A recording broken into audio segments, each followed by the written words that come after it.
How many of you have ever babysat before? Okay.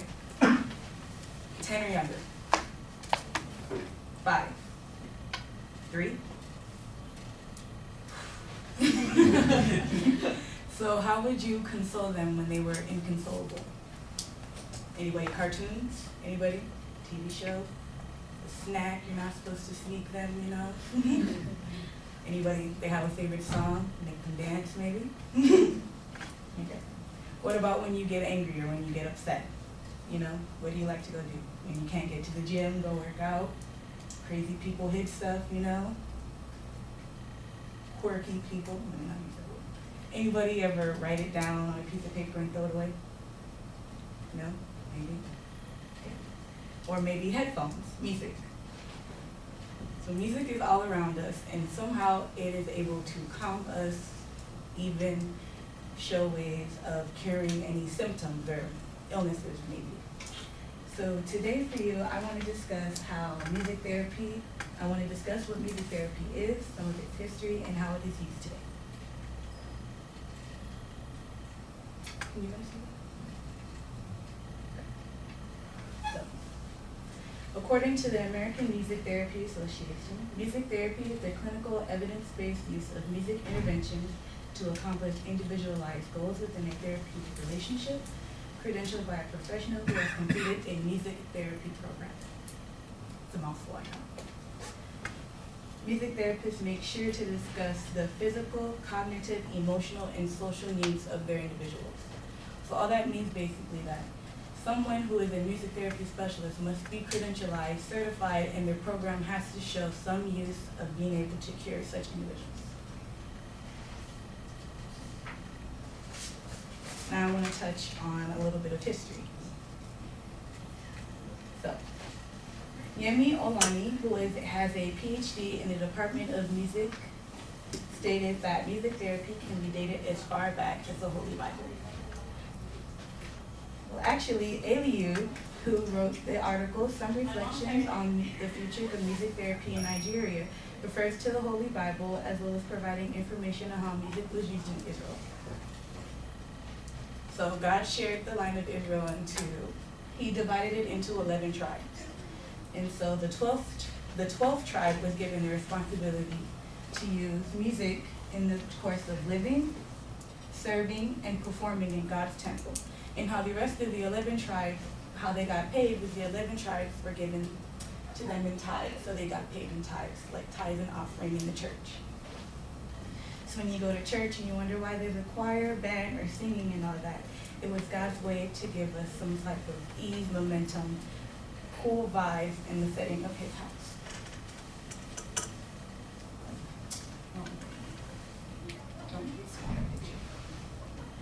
And lastly, I would like to talk about how music therapy is used.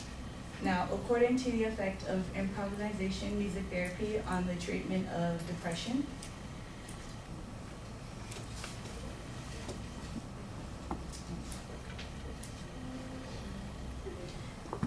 they talk about how they use music to eliminate mental illness and depression.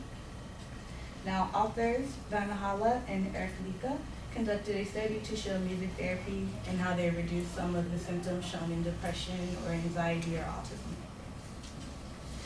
So I have a personal example. So my mother, she works on the weekends with she works with this guy whose name's Austin. He is autistic. And so when he's inconsolable, he starts to harm himself. He'll start banging his head, or he'll start breaking things, throwing things around. So how she gets to calm him down, he loves this song, Michael Jackson, Bad. And he only plays the chorus. He never plays the whole song, but he'll play it super loud, and somehow it kind of calms him down and really soothes his momentum. So also with this research, they conducted a research therapy, and they broke it up into two groups, the experimental and the control group. And the experimental group was given music therapy and pharmaceuticals in a 3-month bi-weekly period to see if it helped change their moods, while the control group was just given regular antidepressants and the pharmacological method to show the difference. In conclusion, I hope you all have learned that what music therapy is, how it is used, and how it can help people today.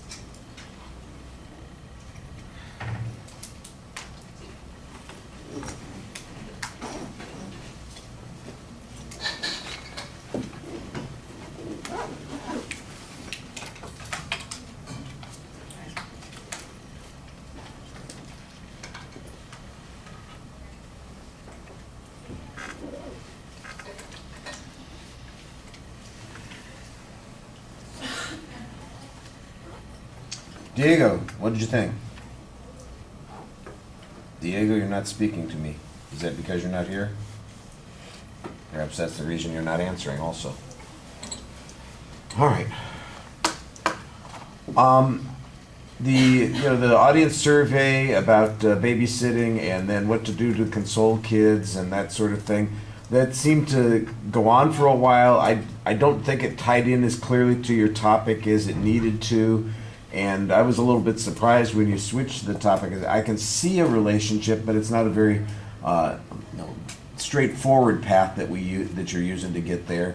And I can later on, when you've got the example of the client of your mother, for instance, I can see maybe there's a little bit more relationship that's going on there, but it felt like it was an odd way to get that in as a subject at the beginning of the speech.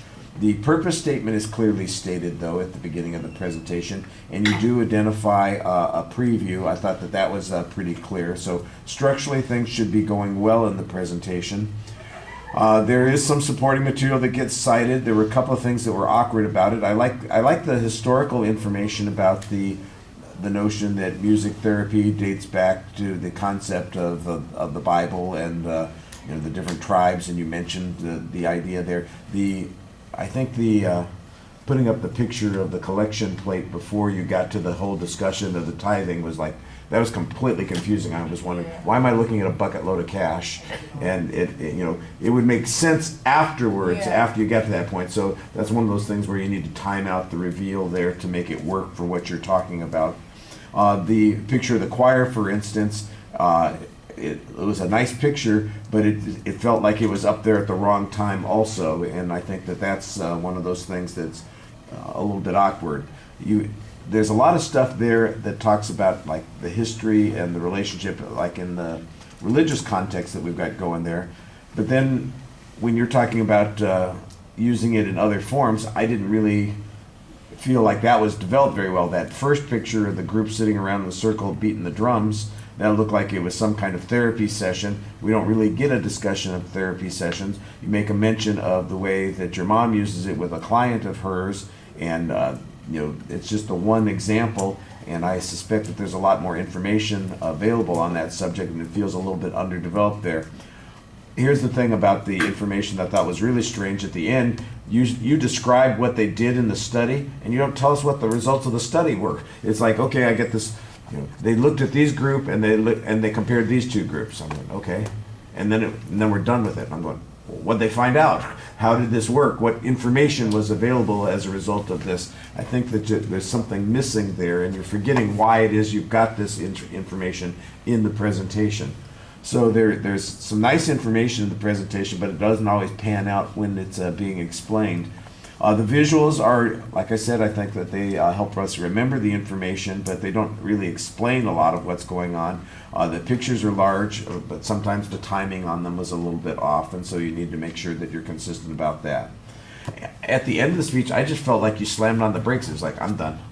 It doesn't really feel like you're giving us much of a summary at the end. I was kind of surprised that you were done. I thought you were just getting rolling on things, and it really felt a little premature. You've got a lot more time left. You could have covered some material, so it probably needed to be elaborated on a little bit more. All right, thank you.